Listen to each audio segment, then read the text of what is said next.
Good morning. President Donald Trump announced today, August 8th, 2025, that he has ordered the Department of Commerce to begin work on a new census. In a statement, the president specified that the new count would be based on what he called modern-day facts and figures, and would incorporate information gained from the 2024 presidential election. The most significant directive, however, is that individuals residing in the country illegally will not be counted. This move represents a fundamental shift in how the U.S. population is officially tallied. For decades, the census has aimed to count every person residing in the country, regardless of their citizenship or immigration status, as constitutionally mandated for the apportionment of congressional seats. Excluding a segment of the population could have profound effects on how political power and federal funding are distributed among the states for the next decade. Critics are expected to argue that this directive is unconstitutional, likely setting the stage for immediate and significant legal challenges that could reach the Supreme Court. The administration's position is that counting only legal residents provides a more accurate picture for representation. The Commerce Department has not yet released a timeline or detailed methodology for how it will conduct this new census or how it will determine a person's legal status. This move on the census is part of a broader set of domestic policy initiatives being rolled out by the administration. Another major focus is public safety, particularly here in the nation's capital. The White House is launching a significant federal security blitz in Washington, D.C., vowing to end what the president has termed a crime plague. Starting as early as today, residents and visitors can expect to see an increased presence of federal law enforcement agents in the city. This initiative is backed by a March executive order that established the D.C. Safe and Beautiful Task Force. The plan is a multi-agency effort with deployments targeting key areas like the National Mall, Union Station, Lafayette Park, and major parkways. Beyond increased patrols, the task force will focus on several other areas. It will provide assistance to the city's Metropolitan Police Department to boost officer recruitment and retention. It will also review prosecutorial policies on pretrial detention to ensure that suspects deemed a threat to public safety are not released pending trial. Furthermore, the task force will monitor D.C.'s sanctuary city status to ensure compliance with federal immigration law, and will work to expedite the concealed carry permitting process. This federal intervention follows the president's recent threat to federalize the city's law enforcement after a former government employee was violently attacked by two juveniles. While federal resources are being surged into Washington, D.C., the administration is also directing significant federal assets to the southern border. The Pentagon announced today the construction of what will be the largest federal migrant detention facility in United States history. The new facility is being built at Fort Bliss in Texas and is designed to hold up to 5,000 individuals. Pentagon Press Secretary Kingsley Wilson confirmed that construction began in July, with an initial capacity of 1,000 beds expected to be operational by late August. The full 5,000-bed capacity will be completed in the following months.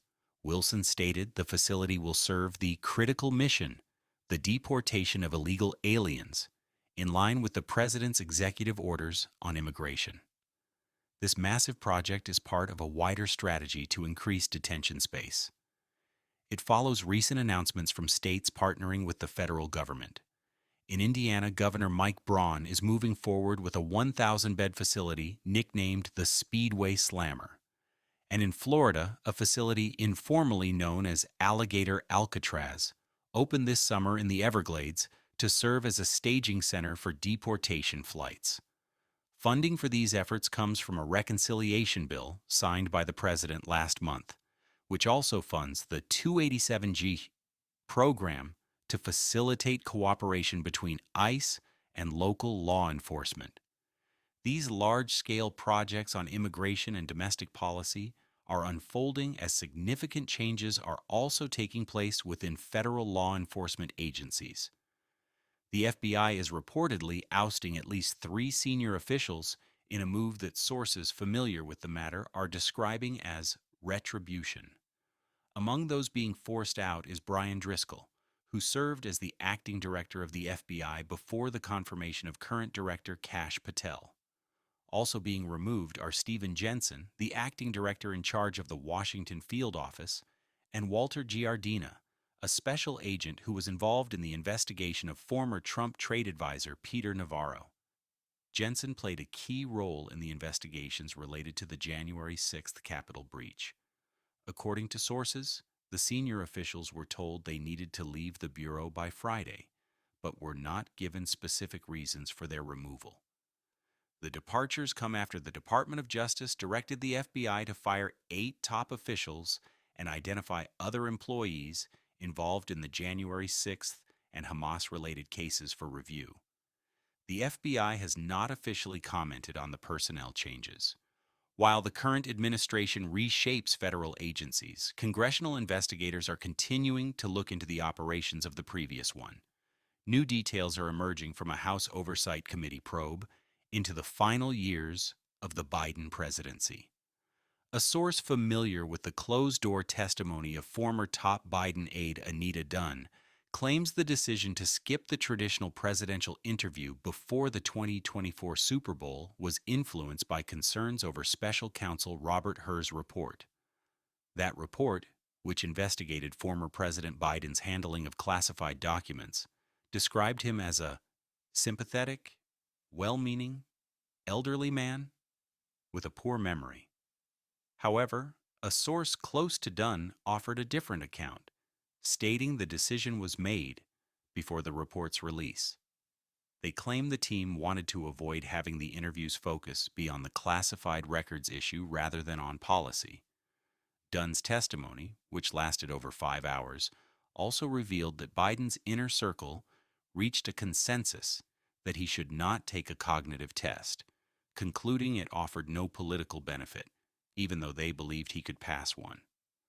Dunn also told investigators she was not aware of the former president's lifelong stutter until it became a topic of media coverage in 2020. This testimony is part of a broader investigation by the Republican-led committee into allegations that Biden's staff worked to conceal evidence of his mental decline and used an auto pen to sign official documents without his direct knowledge.